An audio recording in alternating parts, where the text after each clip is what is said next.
Hola amigos, buenos días, ¿cómo se encuentran hoy? Espero que estén excelentemente, pues yo aquí trayéndole la mañanera del pueblo del 2 de abril.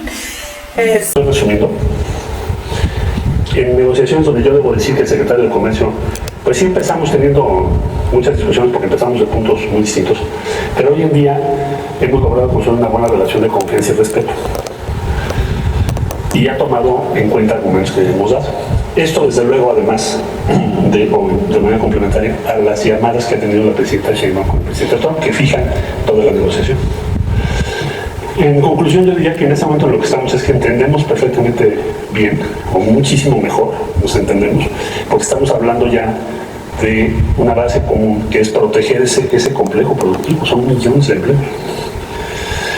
Y en eso estamos. Entonces, no puedes meterle 25% a las autopartes, 25% a los acero y aluminio derivados, más 25% del precio final, porque acabas con esa empresa. Entonces, bueno, ya pusiste 25, pues entonces ya no le pongas otros. Digamos, es el principio de que no los pongas en condiciones de tal costo que puedan incluso estar en peligro de su viabilidad, ya cuando los sumas. Por ejemplo, le decíamos, bueno, me recuerdo muy bien que hicimos hasta un video por indicaciones de la presidenta, que creo que fue muy buena idea, de explicar, que creo que lo presentamos respecto a un pistón, que cruza 7 veces la frontera. Es nada más una pieza, ¿no? La bolsa que tienes en el volante por si tienes un accidente, 7 veces cruza la frontera. Entonces, esos argumentos han ido determinando el común objetivo de proteger esa cadena productiva. Bien, la gestión que la presidenta ha hecho por persuadir al presidente Trump no es fácil, me consta. Estuvo buenísima la mañanera, nos pusieron un video de Ernesto Zedillo y cómo fue que mandó matar gente con su ejército.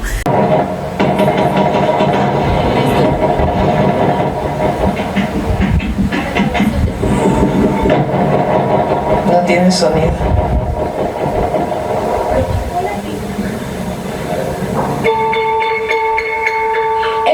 Del presidente Ernesto Zedillo lo marcó la crisis económica, la devaluación del peso y el rescate bancario que benefició a una cúpula empresarial a cambio de sumir a millones de mexicanas y mexicanos en la pobreza. Pero también fue sello del gobierno de Zedillo la represión contra la población. Movimientos sociales, liderazgos de izquierda, grupos insurgentes y civiles y cualquiera que se opusiera a las políticas de su administración. Ernesto Zedillo como presidente, ocurrieron en México represiones que generaron escándalos internacionales. El 28 de diciembre de 1995, en la masacre de Aguas Blancas, 17 miembros de la organización campesina de la Sierra del Sur fueron asesinados a tiros y otros 23 heridos por judiciales y policías cuando se dirigían a protestar por la desaparición de uno de sus compañeros. Un acto atroz que el resto de los integrantes de la organización aseguran fue planeado con la participación de diversos secretarios y funcionarios del estado de Guerrero por órdenes del entonces gobernador Rubén Figueroa Alcocer. El gobierno estatal intentó acusar a los campesinos de agredir a la policía para justificar lo ocurrido, pero la evidencia desmintió esta versión y 3 meses más tarde, el gobernador Figueroa Alcocer se retiró del cargo con licencia indefinida y manteniendo su fuero. A pesar de las violaciones graves a los derechos humanos que fueron documentadas, los presuntos responsables continúan gozando de impunidad. La política represiva de Zedillo contó con el apoyo del PAN. El titular de la Procuraduría General de la República fue Antonio Lozano Gracia, pieza clave del grupo de Diego Fernández de Ceballos. Fue resultado de un pacto no escrito. El jefe Diego desapareció en la campaña de 1994 para facilitar la victoria de Ernesto Zedillo a cambio de posiciones en el gabinete. Esta represión estuvo lejos de ser la única durante el mandato zedillista. 2 años más tarde, en la localidad de Acteal, en el municipio de Chenaló, en la región de los Altos de Chiapas, en el contexto del levantamiento zapatista, en el que las desapariciones y homicidios eran la norma, El 22 de diciembre de 1997, un grupo paramilitar disparó armas de uso exclusivo del ejército contra la organización indígena Las Abejas, mientras el grupo de indígenas Tzotziles se encontraba orando en una ermita. La masacre se prolongó por más de 8 horas y dejó 45 muertos, entre estos mujeres embarazadas, niñas y niños, así como 26 heridos graves y víctimas que murieron por heridas con armas punzocortantes o disparos recibidos por la espalda. De nuevo, la administración de Zedillo, a través de su secretario de Gobernación, Emilio Xoifer, intentó deslindar al gobierno federal de su responsabilidad en la matanza, algo que fue desmentido, ya que, como el mismo Xoifer admitió, tuvo conocimiento meses antes del ambiente de violencia en contra de la comunidad de la región. Una omisión que le costó el cargo a Emilio Xoifer. La reparación o reconocimiento de la responsabilidad del gobierno en estos hechos no fue dada por Zedillo, sino hasta 2020, 23 años después de la masacre. En los años siguientes, los ataques en zonas predominantemente indígenas continuaron. La madrugada del 7 de junio de 1998, en el municipio de Ayutla de los Libres, en Guerrero, 10 miembros de la comunidad indígena y un estudiante fueron asesinados por elementos del ejército mexicano en una escuela en la comunidad de El Charco, a donde acudieron para participar en una consulta popular. No estaban armados. Luego de ser rodeados, la balacera se prolongó durante 6 horas. Algunas víctimas recibieron el tiro de gracia y por varios días, más de 3.000 indígenas mixtecos quedaron bajo cerco militar. Otro episodio de la guerra de Zedillo contra la población indígena que buscaba su autonomía ocurrió a pocos kilómetros de Acteal, el 10 de junio de 1998, en el municipio de El Bosque, en Chiapas. Más de 1.000 elementos del ejército y de las diversas fuerzas policíacas, acompañados por helicópteros y vehículos artillados, se adentraron y atacaron de madrugada a 3 comunidades, dejando un saldo de 8 pobladores muertos, 53 detenidos y decenas de casas saqueadas. El gobierno argumentó que el operativo fue legal, sin embargo la evidencia apuntó a que la matanza fue una ruptura más del compromiso gubernamental y optar por el uso de la fuerza en lugar del diálogo con la población. El Barzón surgió en 1993 como un movimiento social de agricultores endeudados con los bancos ante las altas tasas de interés y la apertura de las importaciones por el Tratado de Libre Comercio de América del Norte. Inconformidades que con el lema "Debo no niego, pago lo justo" estallaron en fuertes movilizaciones en distintos estados del país, a las que se sumó parte de la clase media afectada por la crisis económica. En la guerra social entre los deudores y la banca, Zedillo tomó el lado de los banqueros, reprimiendo las manifestaciones y promoviendo la ley Zedillo en contra de los deudores para proteger a los bancos y acreedores.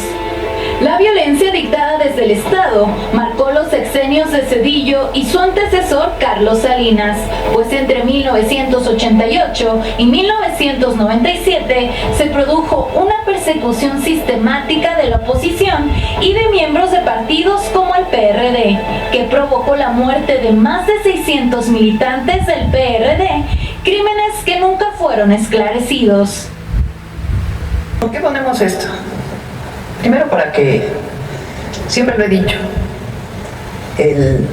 lo dijimos el 2 de octubre del 2024. ¿Quién fue el responsable de una represión ordenada? Pues el presidente de la República de entonces. Esto es solamente para que los jóvenes de nuevo conozcan el ambiente que se vivía en aquella época. ¿Por qué lo ponemos? Porque el debate hoy es el autoritarismo. Así lo quiso poner la oposición. Y ahí sí el ejército sí era, y su gobierno sí era una dictadura. Negociaciones. La exportación de autopartes de México son $70,000 millones. Presidenta, en estas negociaciones que ha tenido con el presidente Trump, ¿ha visualizado usted dificultades? Quisiera preguntarle eso y también preguntarle si nos comenta cómo funciona el modelo económico mexicano, que en la administración habían pronósticos de algunas entidades internacionales y siempre economistas que decían, bueno, pues es que va a ser difícil, ¿no? Pero hoy vemos pues una economía sólida, vemos negociaciones sólidas y con resultados, vemos pues al país con los índices más bajos de desempleo, vemos que la migración se ha frenado enormemente. ¿Cómo funciona este modelo, Presidenta? La economía mexicana durante mucho tiempo, a partir del primer tratado, tuvo la orientación de ser una economía exportadora hacia los Estados Unidos. Comenzaron a aumentar las exportaciones. Durante una época, el principal producto que exportábamos era el petróleo. Y eso dominaba la economía de México en términos de sus exportaciones. A partir del tratado empieza a diversificarse, pero el objetivo era convertirnos en una economía exportadora hacia los Estados Unidos. ¿Bajo qué condiciones, bajo qué circunstancias? Salarios muy bajos. O sea, lo que se presumía al exterior era mano de obra barata. Entonces, con la mano de obra barata, pues se venían aquí las maquilas, se fabricaba aquí por tener mano de obra barata y se exportaba. ¿Qué pasó a partir de 2018? Pues se dijo, no puede seguir siendo la mano de obra barata lo que México le diga al mundo de lo que hace nuestro país. Entonces, en primer lugar, tienen que aumentar los salarios, porque es una injusticia lo que está ocurriendo de que durante 36 años no aumentar el salario mínimo. Entonces hoy tenemos ya 7 años en donde el salario mínimo ha ido aumentando más del doble, y eso ha presionado también a que el salario medio, o sea, los otros salarios que no son el mínimo, también aumenten. Pero además, el objetivo no solamente es mano de obra, sino mano de obra calificada. Entonces, hoy México tiene mucho más ingenieros que los que se titulan en muchísimos lugares del mundo. Somos el tercer país en el número de ingenieros e ingenieras que salen de las universidades, de los tecnológicos. Y además se ha ido especializando muchísimo el trabajo de las y los mexicanos, porque siempre hemos sido muy trabajadores. Desde la electrónica, las autopartes, no es fácil llevar una empresa de un lugar a otro si no hay calificación en la mano de obra. Los electrónicos, la electrónica, Foxconn, una de las empresas de producción de electrónicos, de semiconductores, construyó una empresa en México, en Jalisco, en 6 meses. Y tiene mucho vínculo con las universidades mexicanas, con los institutos de investigación, porque ven en México pues un potencial de desarrollo, no solamente por mano de obra no calificada, barata, sino todo lo que ha ocurrido en los últimos años en nuestro país. Y nosotros tenemos hoy un elemento sustantivo, que es el bienestar de la gente. No es que haya inversiones con inversiones para aumentar el PIB o las exportaciones, sino lo que queremos es que haya mejor calidad de vida, mejor bienestar para las familias en México. Eso por un lado. Por otro lado, el aumento del salario mínimo, los programas de bienestar, lo que han permitido es que haya mucho más recursos en el mercado interno. Entonces, cuando hay más recursos en las familias, pues se compra más, y al comprarse más, pues se produce más. Hay quien dice eso hubiera provocado inflación, resulta que no. Que el modelo lo que ha demostrado es que hay más bienestar, hay disminución de la pobreza, hay disminución de las desigualdades, hay mayor inversión, hay mejores salarios, hay mejores condiciones laborales. Y México está pues en una mejor condición. ¿Qué es lo que planteamos ahora con el Plan México? Bueno, lo que planteamos es que así como México exporta mucho a los Estados Unidos principalmente, también en los últimos años y particularmente desde el periodo de Peña, empezaron las importaciones de manera muy importante de Asia, de China, de Vietnam, de otros países. Entonces nuestra balanza, ¿qué se llama? Exportamos, pero también importamos mucho. Entonces el Plan México que planteó desde el principio, incluso antes de que llegara el presidente Trump, es hay que fortalecer la producción nacional bajo distintos mecanismos para el mercado nacional y también buscar otros horizontes para las exportaciones mexicanas. Entonces, en eso es en lo que hemos estado trabajando. En esta condición difícil que ha impuesto la situación de los aranceles a todo el mundo y también para México, aunque en México en una situación preferencial, porque se reconoce el tratado finalmente, con algunas excepciones. Lo importante es lo que dice Marcelo. O sea, están llegando muchísimas empresas nacionales que estaban aquí desde hace tiempo y extranjeras que su interés es producir en México, ya no solo por el mercado de Estados Unidos, sino por lo que está representando México. Entonces, eso nos hace ser optimistas. Por eso cuando decían los organismos financieros internacionales, algunas calificadoras, de que México iba hacia la recesión y que el PIB iba a bajar y que pues en 3 meses hubo crecimiento, poco, pero hubo crecimiento. Y lo que esperamos, más allá de los impactos que pueda tener esta situación, pues es que en el año tengamos crecimiento y sobre todo, pues todos estos compromisos de inversión que se traducen además en facilidad para invertir en aquellos lugares, si usan agua donde hay agua, si usan otros recursos donde hay esos recursos, que son los polos de bienestar también, que vamos a informar pronto. Pues esta condición está colocando a México en una situación muy buena.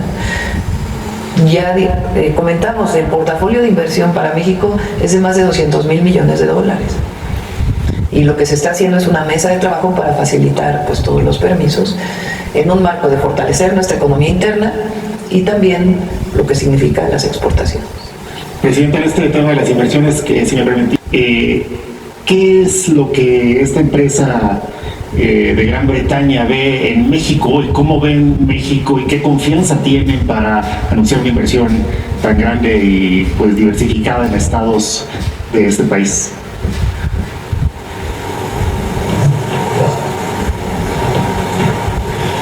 Muchas gracias por la pregunta. México para nosotros, para Unilever, es uno de los mercados principales, los más grandes que nosotros tenemos y con mucha historia que tenemos aquí.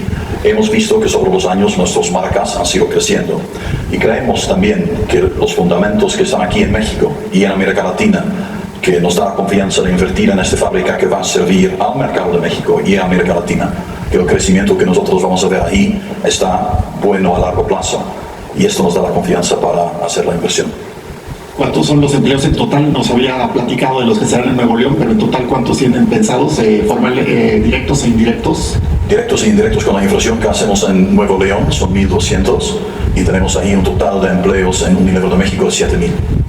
Muchas gracias, presidente. Ya han mencionado las ventajas competitivas que tiene México, ya han mencionado las ventajas estratégicas, las energéticas, pero sí me gustaría preguntarles a los directivos de Unilever, ustedes cuando observan todo este panorama adverso, negativo que dan organismos internacionales, ustedes le apuestan a invertir en México. Aparte de estas ventajas competitivas, ¿qué otras ventajas estratégicas ustedes ven en México? Personal, ventajas políticas y bueno, también ¿qué otros estados ustedes más van a invertir? Porque están hablando de 30,000 millones de pesos, pero ¿cómo lo van a ir distribuyendo a lo largo de estos 3 años? Invitación, señora presidenta, señor secretario, gracias por la pregunta. De esta inversión serían 8,000 millones que van a la planta de Nuevo León. El resto de la inversión estaría dividido en otros estados, en específico en nuestras plantas en el Estado de México, en Lerma, en Tultitlán y también en nuestra planta en Morelos, en la zona de Cibac. Adicional a las ventajas que vemos en temas de estabilidad, también vemos ventajas en cuanto al talento y al mercado mexicano. Todavía hay muchas posibilidades de seguir creciendo aquí internamente y es por eso que tenemos más de 60 años y vamos por muchos más. ¿Cómo estarían trabajando ustedes con las universidades, que ahorita que estaban mencionando para apostarle al talento? ¿Habría como una especie como de incubadora de talentos? ¿Cómo se estaría trabajando en estas? Nosotros trabajamos muy de cerca con universidades públicas y privadas cerca de nuestras fábricas y también de nuestro corporativo. Entonces tenemos distintos programas que empiezan desde becarios, después también algunos en los que vamos a dar clases a las escuelas y también participando en las ferias de trabajo. Y finalmente, las ventajas del plan en México y del hecho en México. Sería todo, muchas gracias. Nosotros formamos también parte del Acuerdo Nacional por el Agua y creemos que con todo lo que está definido en el Plan México es parte de lo que nos ayuda a seguir invirtiendo en el país y en el crecimiento del mismo. Gracias. cualquier cosa que había de subordinación o que se manifestara la población, cuello. Bueno, y también les traigo otra de información muy importante. Principalmente en energías renovables y 54% de Comisión Federal de Electricidad a partir de distintas fuentes y también de las fuentes renovables de energía. Podemos ver lo que pudiera haber sido para México si se hubiera privatizado. Tenemos un espejo con lo que está ocurriendo. Sí, en muchos otros lugares donde ha habido problemas relacionados con que finalmente acabó por privatizarse todo y se generan incluso problemas técnicos, no solamente pues lo que significa en términos de la soberanía energética, sino también de los problemas técnicos que se generan producto de este proceso de privatización. Y no lo digo yo, lo dijo el propio presidente de España. Bueno, gracias, Presidenta. Entonces, su perspectiva a fines de este año de la aplicación de estas leyes secundarias es positiva. Sí, es muy positiva, ya lo vamos a ir mencionando. Muy amable. Solamente para terminar, nosotros contamos con una línea de ayuda social y bueno, hay una petición, Presidenta, del poblado Libertad de Cunduacán, Tabasco. Han estado solicitando desde hace más de una década en anteriores sexenios una petición acerca de, ellos querían llevar una extensión del Instituto Tecnológico Nacional a ese poblado que alberga muchos poblados a su alrededor y no se había conseguido nada hasta el sexenio pasado con Andrés Manuel López Obrador. Se autorizó y el Instituto Tecnológico Nacional Mexicano aprobó responsabilizarse o asumir el 50% de la inversión para el proyecto en ese poblado, pero no ha caminado porque pues por la Secretaría de Educación debería de poner el otro 50%. Estamos de acuerdo que fue casi a finales del sexenio pasado. Lo revisamos con usted. Exacto, solo que me piden ellos, hay una Universidad Rosario Castellanos asignada para Tabasco. Le mandan a decir, presidente del comité, que si lo pudiera llevar a ese poblado donde ellos ya cuentan con 17 hectáreas para el proyecto que ya se tiene desde hace 10 años, o una cosa u otra, ya sea la extensión del Instituto Tecnológico o la Universidad Rosario Castellanos, que lo revisamos con Javier a muchos jóvenes. Si les parece. Muy bien, gracias, presidente. Bueno, y vamos a cerrar hoy. Vamos a Suave Patria, si les parece. Presidenta, Puica, secretario, director, amigas, amigos reporteros, Puica desde Palacio Nacional. Les acabo de saludar en la lengua botuná, el matlatzinca, como muchas y muchos de ustedes lo conocen, que principalmente todavía se habla en el Estado de México. Los pueblos y las comunidades originarias están en estrecha relación y armonía con el medio ambiente. No es de extrañarse que sean considerados como guardianes y protectores de todo lo que rodea a la naturaleza, las plantas, las aves, los animales, los ríos.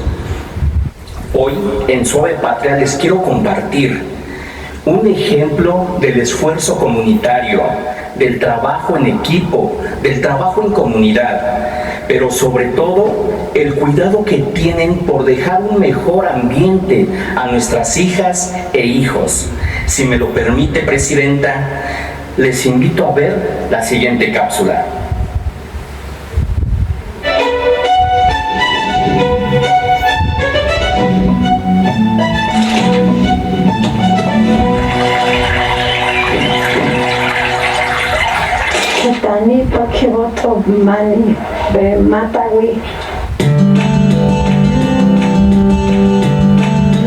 Los ejidatarios son, por decirlo así, dueños del bosque. Entonces ellos hicieron el proyecto de abrir este espacio porque aquí estaba sólido. Se creó justamente el parque para que la gente de la localidad, jóvenes, tuvieran la oportunidad de tener un empleo sin salir a trabajar otro lado. Fue como abrir las puertas a nuestra comunidad, a lo que hacemos nosotros, porque no salíamos de aquí. Entonces como que el parque nos ha abierto muchas puertas a muchas cosas. Porque somos somos los Maclacincas y que somos los únicos, y nos sentimos muy orgullosos de estar aquí en este pueblo, que estamos en la gloria donde hay todavía que hay árboles, que hay el agua, todo lo que es la naturaleza. Que están justamente invitados a conocer tierras Maclacincas, la última y la única comunidad a nivel nacional. Solamente hay 500 hablantes de 1500 que somos. Que se conozca, que vean que aquí pues a lo mejor van a decir, no sabemos muy bien que somos la última comunidad maclacinca que existe en todo el Estado de México y en el mundo, ¿no? Y sobre todo pues tienen que inspirar a más jóvenes. Hay una frase que me gusta que dice, hago un llamado a todos esos jóvenes que se ocultan dentro de las estrellas, ¿no? Me siento mal que a veces cuando platican con los demás puro español, pero de que saben Maclacinca saben, les digo, no les dé pena, esto no es pena, esto es una herencia que tenemos, y yo me siento contenta, a gusto de ser indígena Maclacinca.